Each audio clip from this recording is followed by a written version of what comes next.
그리스도의 이름으로 기도드리옵나이다. 아멘. 네, 하나님의 말씀 출애굽기 20장 18절에서 26절 말씀입니다. 출애굽기 20장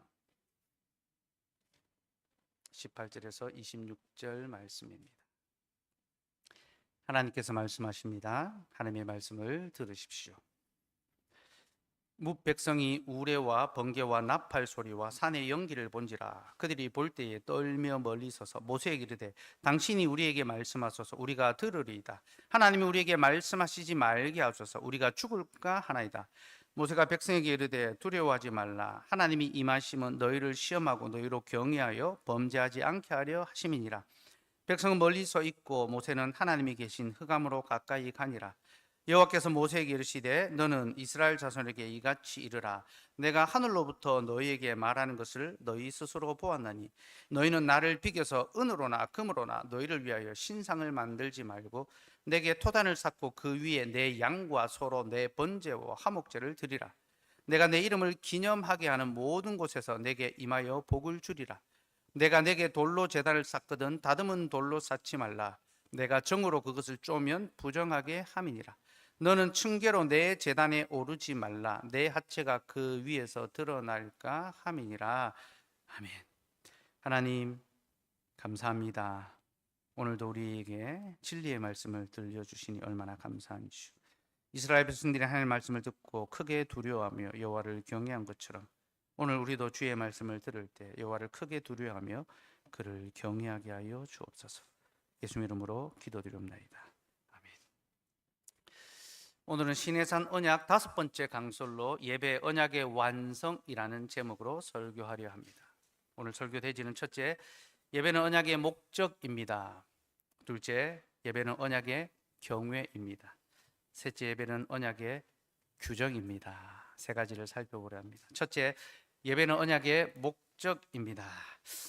저는 오늘 설교를 창조의 이야기로부터 시작하려고 합니다.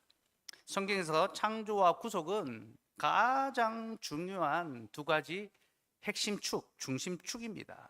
근데 이 창조와 구속은요, 같은 목적을 지향합니다. 곧 그 목적은 삼위 하나님과 영원한 교제를 나누며 살아가는 것, 바로 그것을 지향하고 있습니다. 창세기 2장 2절에서 3절 말씀 같이 읽읍시다. 시작. 하나님이 그가 하시던 일을 7째 날에 마치시니 그가 하시던 모든 일을 그치고 7째 날에 안식하시니라. 하나님이 그 7째 날을 복되게 하사 거룩하게 하셨으니 이는 하나님이 그 창조하시며 만드시던 모든 일을 마치시고 그 날에 안식하셨음이라. 잠시 시험 성적에 어떤 것들을 위해서 바꾸지 마시고 삼위 하나님 안에서 하나님을 예배함으로 누리는 이 영생의 복을 결코 빼앗기지 마시고 놓치지 마십시오. 어쨌든 하나님께서는 창조의 날로부터 사람에게 예배를 통한 안식을 주기를 원하셨습니다. 우리에게 안식 주기를 원하신 하나님. 그리고 하나님은 이 안식이 끊어지지 않고 계속 이어지게 해 주셨습니다. 여러분 창조의 기사에 보면요, 다른 6째 날에는 다 저녁이 되고 아침이 되니라는 그런 구조로 마칩니다. 무엇을 하시니 저녁이 되고 아침이 되니 이는 첫째 날입니다. 둘째 날입니다. 6째 날에는 다 이렇게 저녁이 되고 아침이 된다라는 구조로 마치는데 7째 날에는 그런 표현이 없습니다. 7째 날에는 저녁이 되고 아침이 되니라는 표현이 없으며 이를 통해서 성경은 우리에게 마치 7째 날이 끝나지 않고 계속되는 것처럼 보여지게 합니다. 그렇습니다, 여러분. 7째 날은 끝나지 않습니다. 계속 지속되는 것입니다. 하나님께서는 7째 날이 계속되게 해 주셨으며 이를 통해 사람이 하나님 안에서 계속 안식할 수 있게 해 주셨습니다. 곧 하나님은 사람에게 잠시의 안식이 아닌 영원한 안식을 주기를 원하셨습니다. 하지만 사람이 그 안식을 거부합니다. 사람은 하나님 안에서 안식하는 것보다 하나님 밖에서 성공하기를 더 원했습니다. 여러분, 인간이 선악과를 따먹은 사건은요, 사람이 안식하는 것보다 성공하는 것을 더 바라고 있음을 우리에게 보여주고 있습니다. 뱀은 사람에게 선악과를 따먹으면 너희가 하나님처럼 된다라고 말했습니다. 여러분, 이 말에는 두 가지 의미가 있습니다. 첫째는 그들로 예배하는 삶이 아니라 예배받는 삶을 살아가라는 거죠. 너는 하나님을 예배하지 말고 스스로 자기를 예배하는, 예배받는 삶을 살아라. 자기의 영광을 위하여 살아가라라는 것입니다. 그리고 둘째는요, 그들이 안식이 아닌 성공을 위한 삶을 살아가라는 것입니다. 여러분, 이게 무슨 말일까요? 하나님은 사람에게 안식을 주셨습니다. 이미 그들에게 만족함을 주셨습니다. 그런데 사단은 이미 주어진 안식에 만족하는 것이 아니라 그들이 갖지 못한 다른 것을 소유하라고 말합니다. 곧 선악과까지 따먹으라고 말하는 거죠. 사람의 입장에서 볼 때에 선악과를 따먹는 것은 더 좋은 성공하는 삶처럼 보였을 것입니다. 내가 갖고 있는 것이 아니라 가지지 못한 것을 취하라고 하니까 그것은 성공하는 삶으로의 어떤 그런 도전이죠. 그렇죠? 여러분, 하나님은 우리를 예배하는 삶으로 부르셨는데 사단은 우리를 성공하는 삶으로 부릅니다. 그래서 예배보다 성공이 더 중요한 삶을 살아가게 만드는 거죠. 그러면서 사단은 이것이 마치 더 멋지고 더 대단한 삶인 것처럼 포장합니다. 성공을 향해 다른 박질하는 삶이 더 멋지고 더 대단하다, 그렇게 포장합니다. 근데 여러분, 정말로 그렇습니까? 성공이 우리의 인생을 더 멋지게 만들어주고 더 대단하게 만들어줍니까? 여러분, 결코 그렇지 않습니다. 성공은 우리의 인생을 더 멋지게도 더 대단하게도 만들어주지 못합니다. 아니, 오히려 성공은요, 우리로 하여금 또 다른 성공, 더 많은 성공에 집착하게 만들고, 그래서 성공한 사람들일수록 자신이 실패할지 모른다는 두려움에 짓눌려서 더 무거운 마음으로 살아갑니다. 그럼 최근에 모자무사라는 드라마가 하고 있습니다. 제목이 모두가 자신의 무가창과 싸우고 있다. 줄여서 모자무사라고 부르던데요. 이 드라마가 나의 아저씨 나의 해방일지를 쓴 박혜영 작가의 작품입니다. 제가 이 작가의 개인적인 팬이어서 보고 있는데요. 이 드라마의 핵심은요, 성공한 사람이든 실패한 사람이든 사람은 다 자신의 무가치함 때문에 고통하며 불안해한다는 겁니다. 그러니까 사람 마음속에 있는 불안, 성공한 사람이든 성공하지 못한 사람이든 그 마음속에 이 불안이 해결되지 않는다라는 겁니다. 그럼 어떻게 이 불안을 해결할 수 있는가?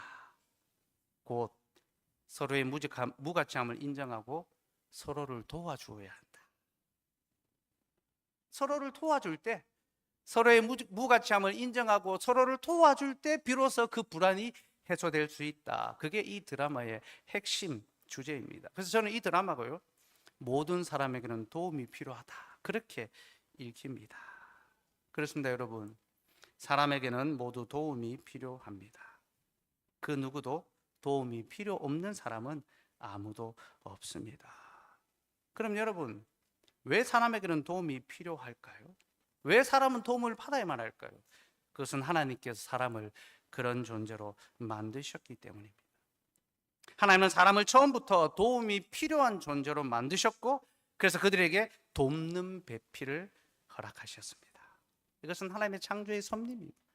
인간은 도움을 받아야만 하고, 그래서 돕는 배필을 우리에게 허락해 주십니다. 그러면 여러분, 하나님께서는 왜 사람에게 돕는 배필을 주셨을까요? 이는 곧 그 돕는 배필을 통하여 우리의 진짜 도울 자가 누구인지를 가르쳐 주기 위해서입니다. 여러분, 하나님 우리에게 돕는 배필을 주신 것은요, 우리의 진정한 도움은 오직 하나님 한 분밖에 없다는 것을 가르쳐 주기 위해서, 그래서 우리에게 돕는 배필을 주신 겁니다. 그래서 우리에게 있는 모든 돕는 배필은요, 하나님이 우리의 도움이심을 보여주는 그림자입니다. 그림자. 지나가는 것입니다. 남편도 부모도. 너무 꽉 붙잡을 필요가 없습니다. 너무 실망할 필요 없습니다. 지나가는 것입니다. 여러분, 우리에게는 다 돕는 배필이 있습니다. 이 돕는 배필은 배우자만을 가리키지 않습니다. 우리에게는 부모가 있으며 형제, 자매와 친구들이 있습니다. 우리는 살아가면서 수많은 종류의 돕는 배필을 만납니다. 근데 여러분, 우리가 누구를 만나든지 그 누구도 우리의 진정한 돕는 배필이 될 수는 없습니다.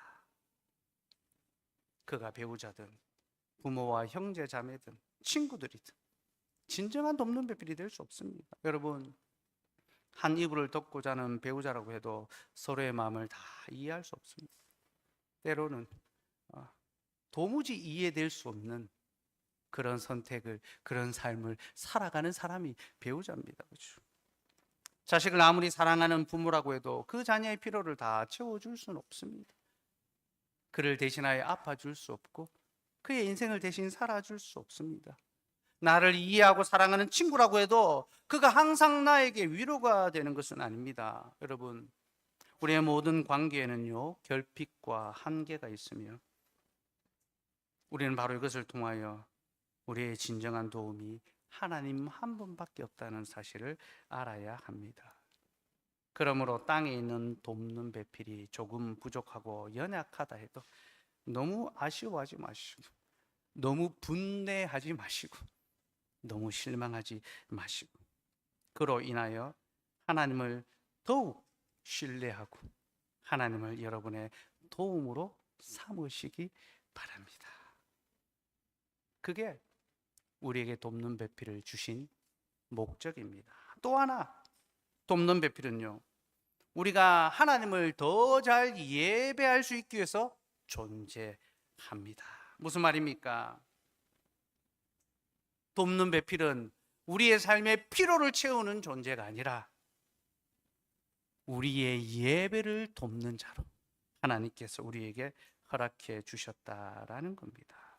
그래서 여러분, 돕는 배필이 정말로 해야 될 역할은요, 서로가 예배를 더 잘 드릴 수 있도록 섬기며 봉사하는 것입니다.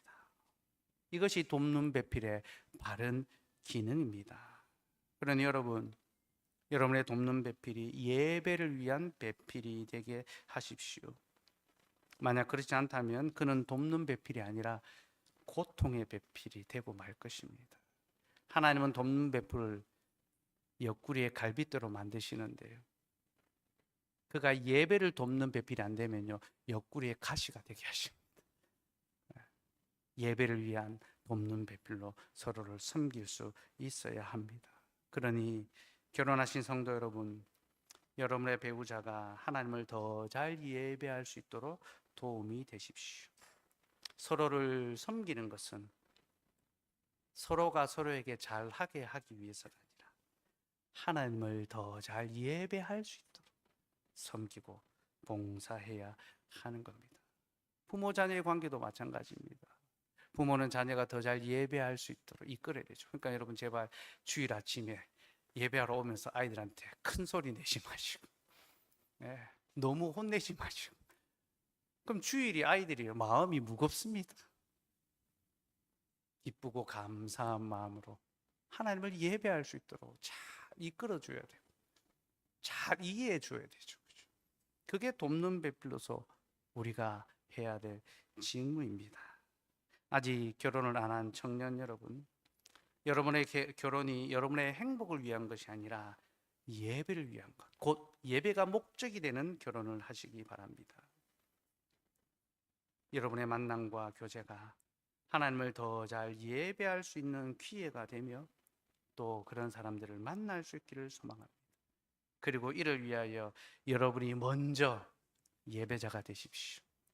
하나님을 바르게 잘 예배하는 예배자가 될 때 하나님이 그런 돕는 배필을 또한 만나게 하실 것입니다. 다시 본론으로 돌아와서요, 태초에 하나님은 사람이 하나님 안에서 안식하도록 언약을 맺으셨습니다. 하지만 사람은 그 언약을 파기하였으며 그로 인하여 사람은 안식 없는 고통의 삶을 살게 되었습니다. 우리의 모든 고통과 수고의 삶은 하나님의 언약을 깨트린 결과입니다. 그렇게 언약이 없는 삶, 예배가 없는 삶에는 안식이 없고 평안이 없습니다. 근데 여러분, 하나님께서 그런 우리를 불쌍히 여기셔서 우리와 다시 언약을 맺어 주십니다. 곧 우리가 하나님을 예배하며 하나님 안에서 안식할 수 있도록 우리를 다시 언약의 자리로 초청해 주시는 거죠. 그게 바로 출애굽의 사건입니다. 여러분, 출애굽이 무엇이라 했습니까? 출애굽은 예배로의 부르심입니다. 하나님께서는 이스라엘 백성들을 예배하는 나라로 불러 주셨습니다. 이것은 사단의 부름을 다시 역전하는 것입니다. 사단은 사람을 성공하는 삶으로 불렀지만 하나님은 사람을 다시 예배하는 삶으로 불러주셨습니다. 그리고 여러분, 이것은 그들이 더 나은 삶으로 부름받았음을 의미합니다.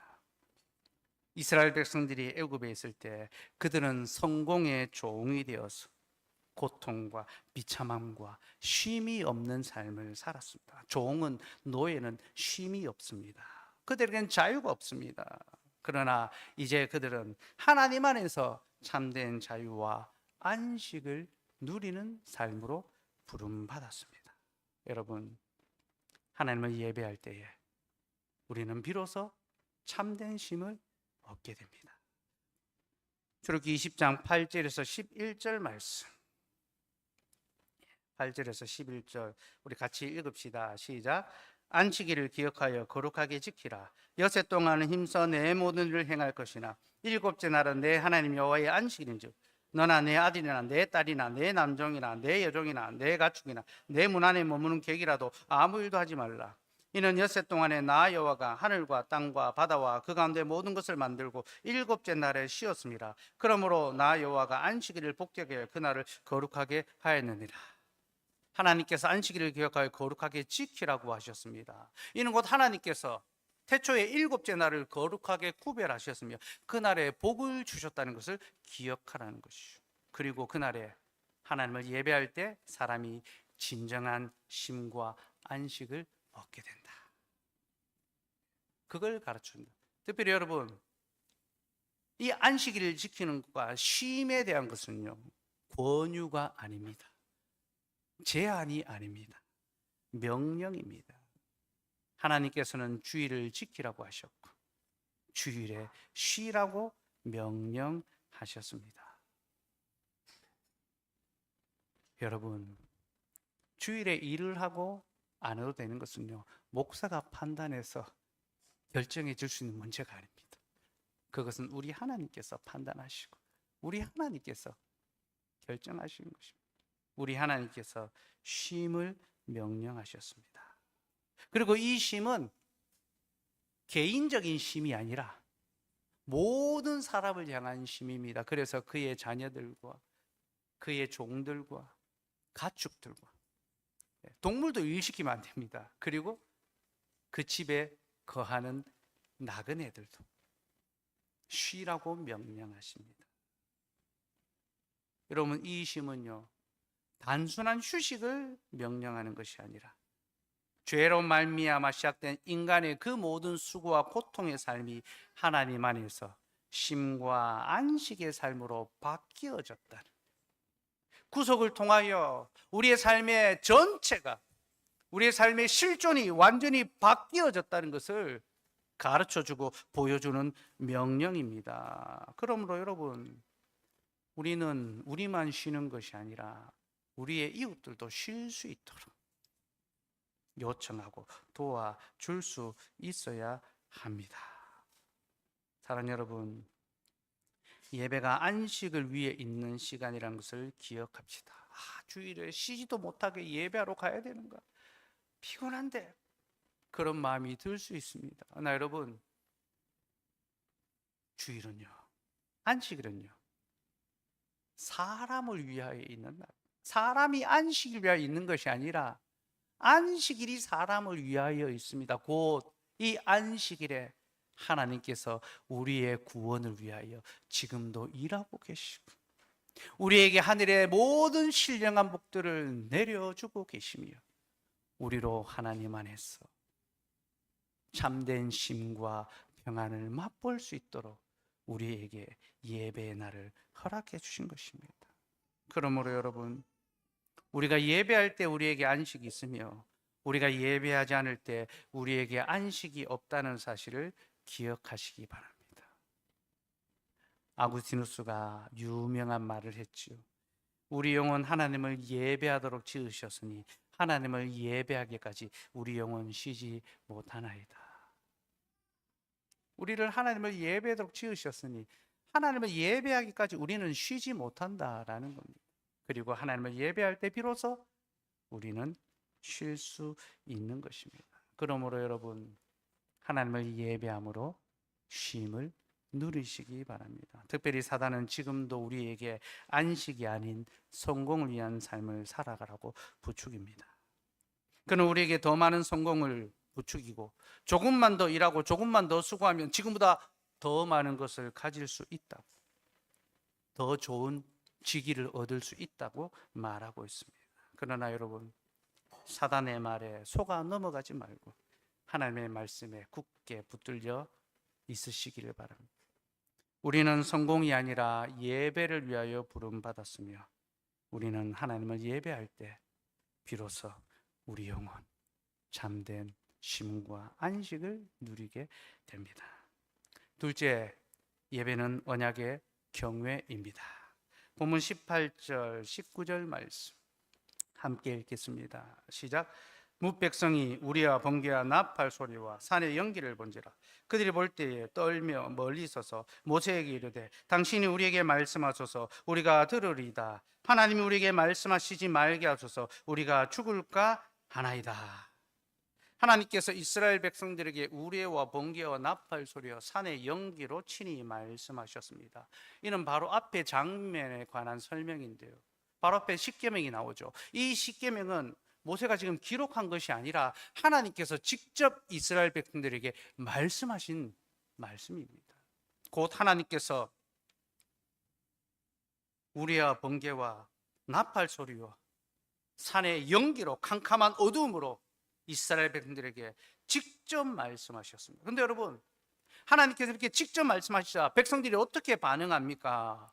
그들이 좋아합니까? 기뻐합니까? 아닙니다. 그들은 두려워하며 떱니다. 그러면서 모세에게 제발 하나님이 직접 말씀하시지 말고 당신을 통하여 우리에게 하나님이 말씀하게 하여 주시옵소서. 그렇지 않으면 우리가 죽을까 하나이다.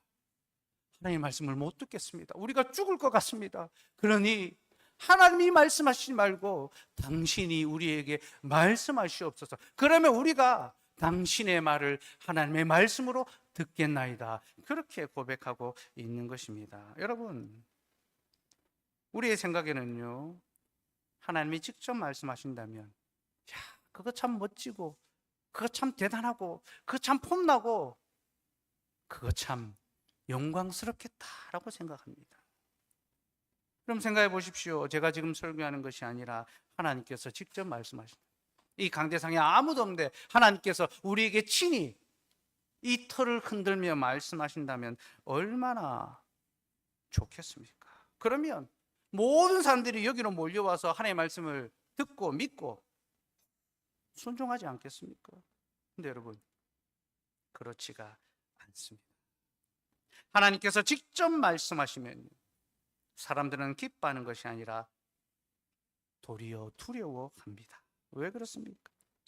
거룩하시며 영광스러운 하나님 앞에 범죄한 죄들은 감히 설 수 없기 때문입니다. 여러분, 누가 하나님 앞에 설 수 있겠습니까? 인생 중에는 없나니 하나도 없습니다. 그 누구도 하나님의 영광 앞에 홀로 설 수 없습니다. 그래서 하나님께서는요, 모세라는 중재자를 통하여 백성들에게 말씀하십니다. 이것은 모세를 위한 것이 아니라 백성들을 위한 것입니다. 그들을 보호하고 그들을 지키시기 위해서. 그리고 지금은 목사라는 직분자를 통하여 우리에게 말씀해 주십니다. 이것은 목사를 높이는 것이 아니라, 목사를 위한 것이 아니라 바로 하나님의 백성들, 우리를 위한 것입니다. 곧 우리가 하나님의 영광스러운 말씀을 감사함과 기쁨으로 받아들일 수 있도록 목사라는 사람, 직분자를 통하여 우리에게 말씀해 주시는 겁니다. 여러분, 이 얼마나 인격적인 방문입니까? 전능하신 하나님, 천지의 창조주께서 구름과 바람과 우레와 천둥을 통하여 우리를 찾아오시는 것이 아니라 연약한 인생, 사람의 목소리, 아무것도 대단할 것 없는 사람 막대기를 통하여 우리를 찾아오시고, 그것도 인격적인 말씀으로 찾아오신 것이 얼마나 감사한 방문, 얼마나 위로의 방문, 얼마나 인격적인 친밀한 방문인지 모릅니다. 그러니 여러분, 목사의 말을 통하여 선포되는 하나님의 말씀을 감사함으로 받으시기 바랍니다. 이것이 목사의 연설, 생각이 아니라 지금 하나님이 우리에게 말씀하시는 하나님의 음성이라는 것을 여러분들이 아셔야 합니다. 우리가 흔히 사용하는 말 중에 오늘 목사님 말씀 잘 들었습니다라는 말이 있는데요, 설교의 은혜를 받았다라는 말이죠. 근데 여러분, 이 말은 사실 틀린 말입니다. 그 말은 목사의 말이 아니라 하나님의 말씀이기 때문이죠. 그래서 오늘 하나님의 말씀을 잘 들었습니다, 그렇게 말할 수 있어야 합니다. 그렇게 예배에는 삼위 하나님의 언약의 말씀, 사랑의 말씀, 친밀한 교제의 말씀이 있으며, 그 말씀을 받는 자들은 하나님을 경외하며 그를 영원토록 섬기게 될 것입니다. 21절 말씀 같이 읽읍시다. 시작. 백성은 멀리 서 있고 모세는 하나님이 계신 흑암으로 가까이 가니라. 모세의 말씀을 들은 후에 백성들은 멀리 서 있었습니다. 그리고 모세는 하나님이 계시는 흑암으로 가까이 갔는데, 왜 하나님이 흑암에 계실까요? 이 부분은 나중에 성막에 대해서 다루면서 자세히 말씀드리도록 하겠습니다. 어쨌든 백성들은 멀리 서 있고 모세는 하나님 가까이로 들어갔습니다. 근데 여러분, 여기서 서 있다라는 단어는요, 히브리어로 아바드라는 단어인데요, 이 단어는 그저 단순히 서 있는 것을 가리키는 것이 아니라 봉사하다, 섬기다, 예배하다라는 그런 것을 가리키는 단어입니다. 특별히 이 단어는 제사장들이 성전에서 봉사할 때 사용되는 단어입니다. 또한 하나님께서 아담에게 제일 먼저 명령하신 단어 중에 하나가 바로 이 섬기다라는 단어입니다. 경작하다, 그게 아바드, 예배하라는 것입니다. 하나님은 사람을 처음부터 예배하는 자로 부르시고 예배 명령을 주셨습니다. 그래서 백성들이 지금 하나님을 예배하기 위해 경건하게, 우리가 예배 때 기립해서 하나님 앞에 서는 것처럼 서 있는 것입니다. 근데 여러분, 이 단어는요, 이 단어의 어원은요, 종이라는 단어에서 왔습니다. 섬기는 자가 누굽니까? 종이죠. 종이라는 단어로부터 아바드가 나왔습니다. 그래서 여러분, 지금 그들이 하나님을 섬기기 위해 서 있는 것은요, 그들의 신분이 변화되었다는 것을 보여줍니다. 그들은 전에 애굽을 섬기는 종들이었습니다. 애굽의 주인들 앞에 서 있었죠. 그러나 이제 그들은 하나님을 섬기는 종이 되어 하나님 앞에 서 있습니다. 그들은 여전히 종이지만 그들은 영광스러운 종이 되었습니다. 곧 애굽을 섬길 때 그들은 비참한 종들이었습니다. 세상에서 가장 낮고 천한 자들이었습니다. 그러나 이제 하나님을 섬길 때 그들은 세상에서 가장 영광스러운 종이 되었습니다. 여러분, 사람은 누구나 무언가를 섬기게 되어 있습니다. 세상을 섬기는 자는 세상의 비참한 종놈들이 될 것이요, 하나님을 섬기는 자는 하나님의 영광스러운 종님들이 될 것입니다. 종놈으로 살지 말고 종님으로 살아가도록 합시다. 영광스러운 종, 거룩하신 삼위 하나님을 높여드리기 위하여, 예배하기 위하여 서 있는 삶을 살아가기를 소망합니다. 특별히 백성들이 멀리 서 있는 것은 그들이 하나님 앞에 두려움 가운데 서 있음을 보여줍니다. 그리고 모세는 하나님이 계신 곳으로 가까이 나아가고 있습니다. 이 두 장면이 서로 상반되면서 이 두 장면이 우리에게 하나님을 경외하는 삶이 무엇인지를 보여주고 있습니다. 여러분, 하나님을 경외한다는 것이 무엇일까요? 이는 그를 두려워하면서 또한 그에게로 가까이 나아가는 것입니다. 여러분, 두려움과 경외는 다릅니다. 두려움은 무서워서 피하게 되는 것입니다. 누군가가 무서울 때 우리는 그를 피하게 됩니다. 가까이 가지 않으려고 합니다.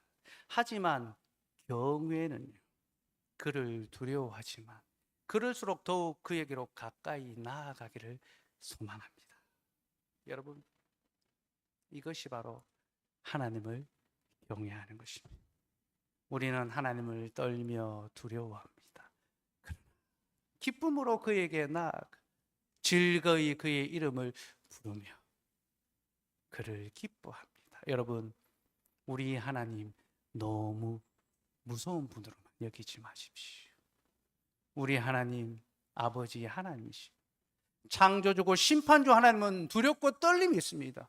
모든 인생이 그 앞에 설 것이며 만물이 벌거벗은 것처럼 드러나는 것처럼 우리의 삶이 하나님 앞에 감추임 없이 드러날 것입니다. 그러나 여러분, 그 하나님은 우리의 아버지가 되시고 우리의 구원자가 되십니다. 이것이 바로 언약의 하나님이십니다.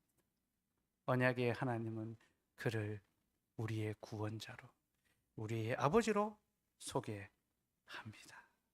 그러니 여러분, 하나님 앞에서 그를 두려워하되 그를 즐거워하며 그에게로 가까이 나아갑시다. 그게 바로 예배입니다. 여러분, 예배가 무엇입니까? 예배는 하나님을 두려워하며 하나님께로 가까이 나아가는 것입니다. 곧 온 세상의 창조주시오 심판자가 되시는 하나님 앞에 떨며 두려움으로 나아가는 것이며 동시에 그 하나님이 우리의 아버지가 되시고 우리의 구속자가 되심을 알고 기쁨으로 그에게 나아가는 것, 그것이 바로 하나님을 향한 예배입니다. 그래서 여러분, 예배는 언약 없이는 드릴 수가 없습니다. 언약과 상관없는 예배는 저 산에 가서, 저 들에 가서, 저 바다에 가서 세상의 신들을 섬기는 것처럼 하나님을 섬기는 것과 하나도 다를 바가 없습니다. 객관적인 어떤 능력 있는 어떤 영험한 그런 절대자를 섬기는 것입니다. 그러나 언약의 하나님은 그 전능하신 하나님이 우리의 개인적이고 공동체적인 우리의 구원자 하나님, 우리의 아버지로 믿고 고백할 수 있게 되는 거죠. 여러분, 아버지는 권위가 있습니다. 그러나 아버지는 사랑이십니다. 그러니 여러분, 하나님을 경외하며 그를 기쁨으로 즐거워하며 예배하는 삶을 살아갑시다. 특별히 우리는 모세가 아니라 그리스도를 통하여 하나님께 예배할 수 있게 된 자들이며, 이 말은 우리의 예배가 구약의 예배보다 훨씬 더 영광스럽고 복된 예배라는 것입니다. 히브리서 12장 18절에서 29절 말씀, 초록기 20장 표시를 해 놓으시고요.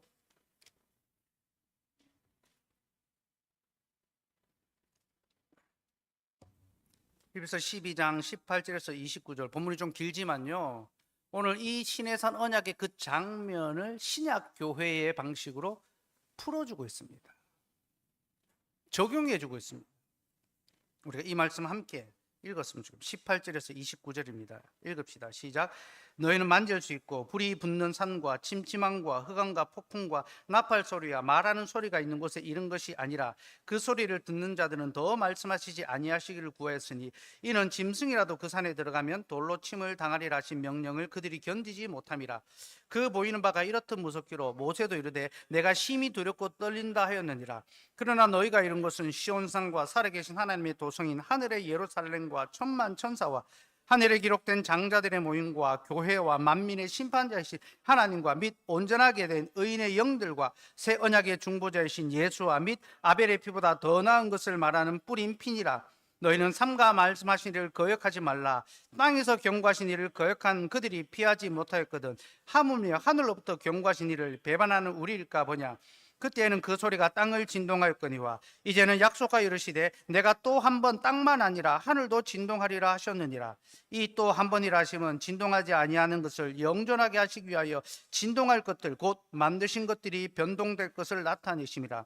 그러므로 우리가 흔들리지 않는 나라를 받았은즉 은혜를 받자. 이로 말미암아 경건함과 두려움으로 하나님을 기쁘시게 섬길지니 우리 하나님은 소멸하는 불이심이라. 여러분, 신약의 교회, 곧 지금 우리가 이런 이곳은요, 불이 붙은 산, 침침함과 흑암과 폭풍과 나팔 소리야 말하는 소리가 있는 것보다 더 영광스러운 곳입니다. 여러분, 이 예배의 자리가 정말로 이 땅에 가장 영광스럽고 복된 자리, 곧 하늘의 천상의 자리라는 것을 기억하시기 바랍니다. 하늘에 기록된 장자들의 모임과 교회와 우리는 그 교회와 의인들의 영들의 모임에 속한 자들입니다. 그러니 여러분, 우리가 흔들리지 않는 나라, 이 땅이 다 소멸하고 쇠할 것이라. 우리가 받은 나라는 영원히 흔들리지 않는 나라입니다. 그러니 은혜로 받읍시다. 은혜로 받음이 무엇입니까? 경건함과 두려움으로 하나님을 기쁘시게 섬기는 거죠. 여호와를 경외함으로 삼위 하나님을 참되게 예배하는 것입니다. 그럼 여러분, 무엇이 경건한 예배일까요? 무엇이 여호와를 경외하는 예배일까요? 이는 곧 하나님이 규정하신 대로 하나님을 예배하는 것입니다. 셋째, 예배는 언약의 규정입니다. 다시 출애굽기 20장으로 돌아오셨어요. 22절에서 26절에 보면 하나님을 예배하는 방식에 대해서 가르쳐 주는데요. 우리 하나님께서는 자신을 예배하는 자들에게 합당한 예배의 규례를 정해 주셨습니다. 십계명이 바로 그 예배의 규례고요. 오늘 본문에 나오는 내용은 금이나 은으로 신상을 만들지 말며 돌로 제단을 쌓거나 다듬은 돌로 쌓지 말며 층계로 제단에 오르지 말라는 것입니다. 이 부분에 대해서는 전에 이미 한번 언급했습니다. 신상을 만들지 말라는 것은 하나님의 영광을 피조물의 헛된 영광과 바꾸지 말라는 것입니다. 여러분, 더 영광스러운 것을 어떻게 덜 영광스러운가 바꿀 수 있겠습니까? 하나님의 영광은요, 어떤 형상으로도 만들 수가 없습니다. 비길 수가 없습니다.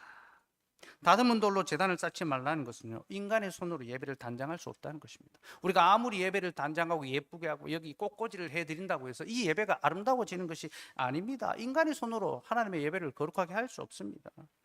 층계로 계단에 오르지 말라는 것은 인간의 노력과 수고로는 결코 하나님께로 나아갈 수 없다는 것입니다.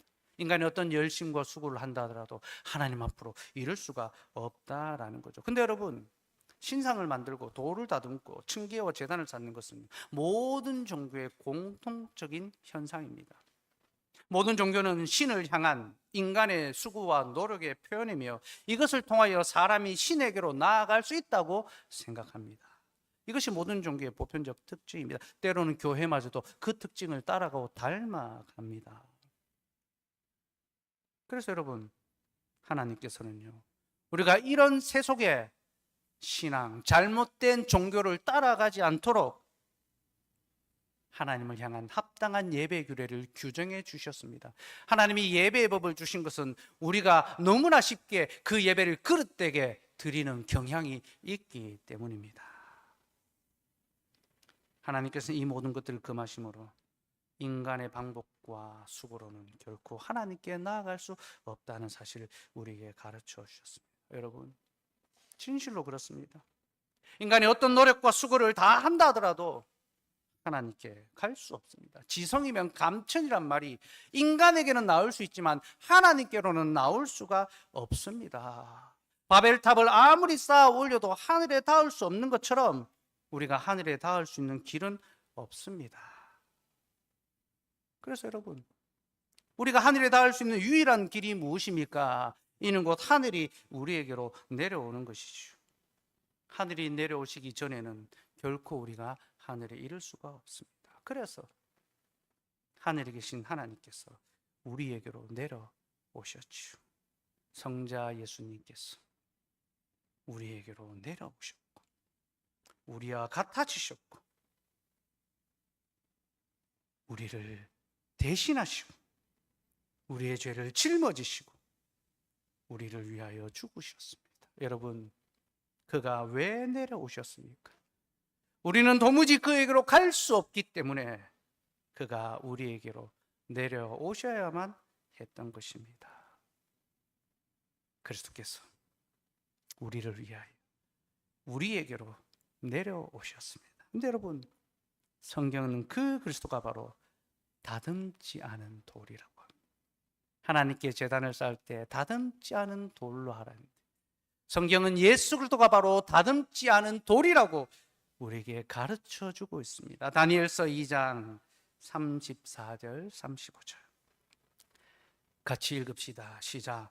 또 왕이 보신즉 손대지 아니한 돌이 나와서 신상의 새와 진흙의 발을 쳐서 부서뜨리매 그때 새와 진흙과 녹과 은과 금이 다 부서져 여름 타작마당에 겨같이 되어 바람에 불려 간 곳이 없었고 우상을 친 돌은 태산을 이루어 온 세계에 가득하였나이다.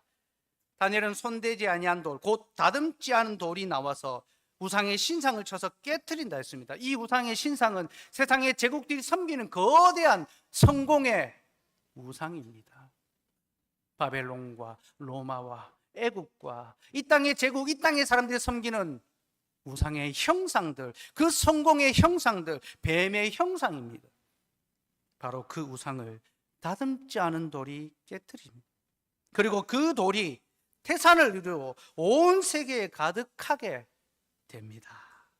여러분, 이 말씀, 이 예언은 다듬지 않은 돌이신 예수 그리스도가 이 땅의 모든 헛된 우상들을 깨뜨릴 것이며 온 세상에 하나님의 영광을 나타내실 것이다. 바로 그것을 우리에게 예언하고 있습니다. 사랑하는 여러분, 예수 그리스도는 다듬지 않은 돌이십니다.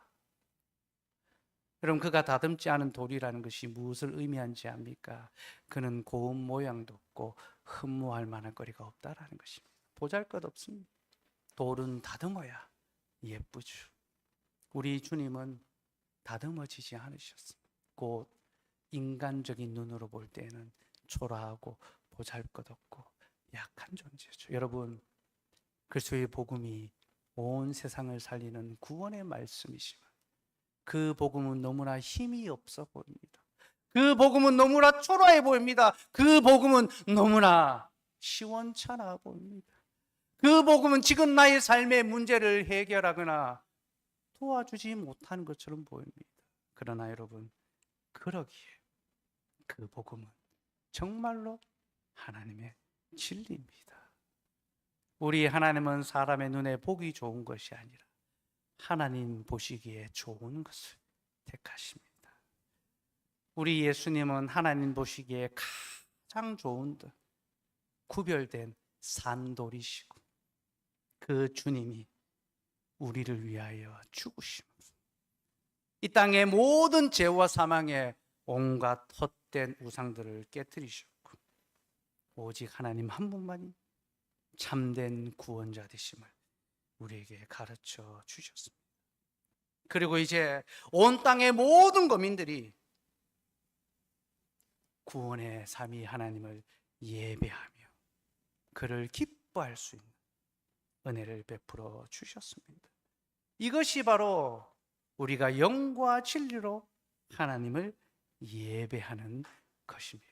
여러분, 우리는 영과 진리로 예배하는 자들이 되었습니다. 성령을 통하여 진리이신 예수 그리스도를 통하여 예배하는 자들이 된 것입니다. 그럼 여러분, 성령을 통한 성령 충만한 예배가 무엇입니까? 이 예배는 하나님이 규정하신 대로 드리는 예배를 가르칩니다. 여러분, 성령 충만한 예배는요, 무질서하게 막 은사가 남발되는 예배가 아니라 하나님의 말씀의 규례를 따라 반듯하고 질서 있게 드려지는 예배, 그게 바로 성령 충만한 예배입니다.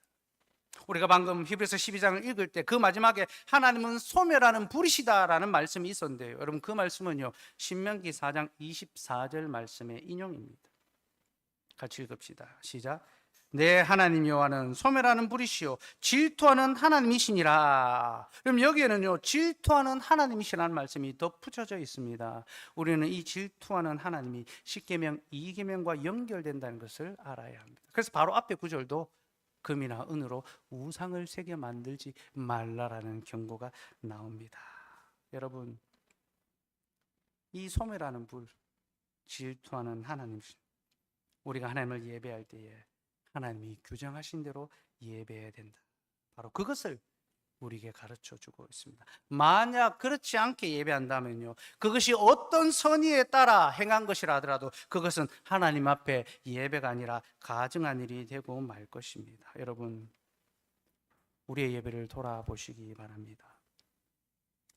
우리는 하나님이 규정하신 대로 예배하는지, 아니면 내 방법, 내 열심, 내 시간, 내 의를 앞세우는 예배를 드리고 있는지. 우리는 하나님을 예배하되 하나님이 규정하신 대로 예배해야 됩니다. 그 예배 규정은 십계명 안에 꽉 담겨 있고, 이제 다음 주부터 그 계명을 살펴볼 것입니다. 핵심은 우리의 방법이 아니라 하나님의 방법대로 예배해야 한다라는 것입니다. 주중에 장로교의 역사에 대해서 살펴보았습니다. 여러분, 장로교의 역사를 한마디로 규정한다면요, 예배를 위한 투쟁의 역사입니다. 장로교회는 인간의 모든 그릇되고 부정한 방법의 예배를 거부하고 오직 하나님의 말씀의 규례를 따라 예배하기를 투쟁하고 그 예배를 지켜온 역사입니다. 그리고 그 역사의 한 자락에 포항장로교회가 서 있습니다. 우리 교회는 언약의 말씀을 따라 언약의 하나님을, 언약의 규정과 언약의 순서대로 예배하기를 소망합니다. 그러니 여러분, 이 교회의 성도로서 이 교회의 가르침을 받으며 이 교회가 예배하는 대로 이 교회가 고백하는 삼위 하나님을 예배할 수 있기를 소망합니다. 그는 우리의 언약의 하나님이시며, 그는 우리의 참된 도움이시며, 그는 우리의 경외할 자이시며, 그는 우리의 예배를 받으시는 유일하신 참 하나님이십니다. 기도하겠습니다. 하나님,